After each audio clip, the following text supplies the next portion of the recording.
TVJ wagi sa trademark ng Eat Bulaga. Matapos nga ang mahabang pakikipaglaban, sa wakas ay nagdesisyon na ang korte ukol sa titulong Eat Bulaga. Kaya naman nagbubunyi ngayon ang TVJ at Dabarkas dahil sa pagkakapanalo nila sa korte para sa pangalang Eat Bulaga. Ibig sabihin, hindi na maaari pang gamitin ito ng tape at Jamie Network maging ang jingle nito. Kaya naman buong bansa ay natutuwa.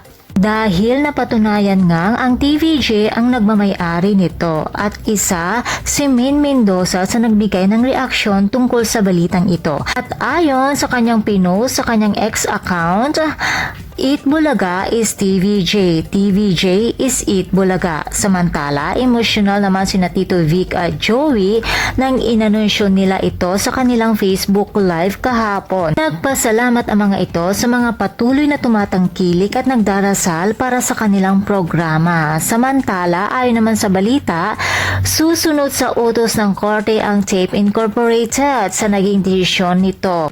At ano nga ba ang titulong ipapalit nila sa kanilang noontime show? May lumalabas na balita na ang magiging titulo daw nito ay Tara Let's Go, Tanghalian Masaya, Tara Let's Go na. Well, abangan na lamang natin kung ito nga ba ang ipapalit nila.